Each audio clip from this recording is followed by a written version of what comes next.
सास की अंतिम इच्छा। देखिए माँ जी, वो पड़ोस की लूटन मौसी है ना, उनकी बेटा बहू उन्हें गोवा ले जा रहे हैं। अरे क्या बात कर रही है बहू, उसके तो ना मुंह में दांत है ना सर पर बाल, क्या करेगी गोवा जाकर। अपनी अपनी किस्मत है माँ जी, लूटन मौसी मरने जो वाली है। हैं? अरे बहू ये कैसा मरना हुआ जो पहले से ही पता है और ऊपर से गोवा भी घूमने जा रही है। बोला ना माँ जी, ये अपनी अपनी किस्मत है। बात हुई थी मेरी लूटन मौसी की बहू से, बोल रही थी कि चलो दवाई में जो पैसा लगेगा वो गोवा में लगा देते हैं। सास को बहू की बात से पता नहीं क्यों नफरत की बदबू आ रही थी, लेकिन वो कुछ नहीं कहती और कमरे में जाकर लेट जाती है। क्या बात है, लूटन के तो मजे ही मजे है।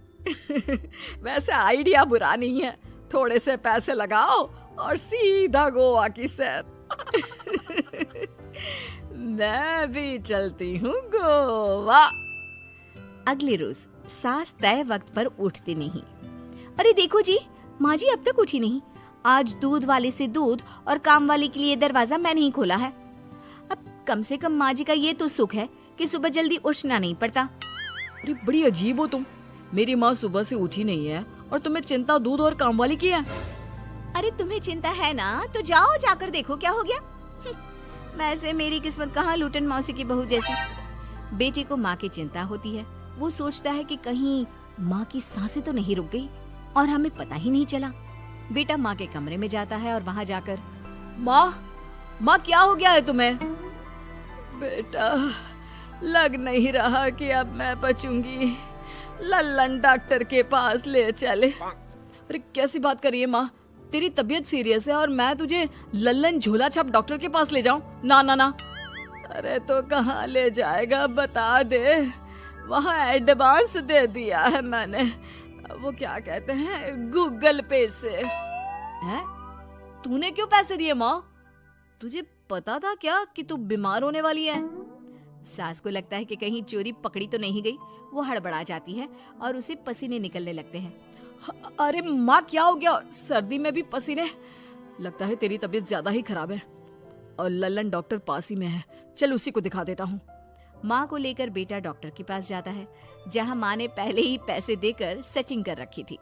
डॉक्टर के क्लिनिक में जाते ही डॉक्टर की ओवर एक्टिंग की दुकान खुल जाती है। हाय राम माँ जी, हे भगवान, अब तो कुछ नहीं हो सकता, ये तो मरने वाली है बेटा। हैं?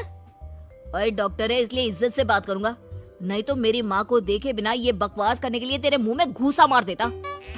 अरे ना ना बेटा ऐसे मत बोल, वो डॉक्टर है, उसे वो दिख जाता है जो किसी को नहीं दिखता। हाँ माँ शायद तू ठीक बोल रही है। डॉक्टर क्या दिखा आपको? हमारे डॉक्टर जी, जिन्होंने पहले से ही माँ से बोलने के पैसे ले रखे थे। यमराज, काला भैंस, वो तुम्हारी माँ को ले जा रहा है, ले जाओ इन्हें। यार माँ ये डॉक्टर ही या तांत्रिक, क्या क्या बोला जा रहा है? अरे बेटा वो डॉक्टर है, उसे वो दिखता है जो किसी को नहीं दिखता। इनकी हर इच्छा पूरी करो, क्योंकि यम नहीं चाहते कि इनकी कोई भी इच्छा को अधूरी रखा जाए। निराश मन से बेटा माँ को लेकर घर आता है। माँ आज से मैं ऑफिस नहीं जाऊंगा, चल तुझे वो झूले वाले पार्क में ले चलता हूँ जहाँ तू पिताजी के साथ जाया करती थी। ठीक है बेटा चल, लेकिन साथ में वो बीड़ी का बंडल रख लेना, तेरे पिताजी वहीं झाड़ी में पिलाते थे मुझे। हैं? माँ कैसी बात कर रही हो? वैसे भी जीवन के 4 दिन बचे हैं और तुम। अरे देख बेटा, ना पिलानी तो ना पिला, लेकिन सुना ना तूने डॉक्टर ने क्या कहा कि मेरी कोई इच्छा खाली नहीं रहनी चाहिए। अरे वैसे बेटा 4 दिन की जिंदगी है, न जाने कब मौत आ जाए। माँ के मुंह से मौत का नाम सुनकर बेटा गंभीर हो जाता है, उसकी आंखें लाल हो जाती है। वो माँ का हाथ पकड़ लेता है। माँ को भी लगता है कि उसकी मौज मस्ती कहीं बेटे को डिप्रेशन में ना डाल दे। देख लल्लन का फोन आया था, बोल रहा था कि हो सकता है मौत ना भी आए, पर इच्छा पूरी करके रख दे। जब जाऊंगी तब तृप्त होकर जाऊंगी, क्यों? तभी बहू की आवाज आती है, माँ जी आपकी फेवरेट गट्टे की सब्जी बनाई है। सास खाने के टेबल पर जैसे ही बैठने वाली होती है, बहू उनकी चेयर पीछे करती है और प्यार से बिठाती है। बहू शांत हो जाती है। वो माँ को बस देखती है और उनकी हर बात मानती है। रात को जब सास सोने जाती है तो, माँ जी मैं आपके पैर दबा देती हूँ, आज आप डॉक्टर के पास गई थी, थक गई होंगी ना। बहू का प्यार देखकर सास को हैरानी होती है। वो समझ नहीं पाती कि जो बहू उनके मरने को अपना भाग्य बताती थी, वो आज जब सास मरने वाली है तो दुखी क्यों हो रही है। क्या सोच रही है माँ जी? यही ना कि मैं ऐसा क्यों कर रही हूँ। माँ जी मैंने आपको हमेशा अपनी माँ माना है।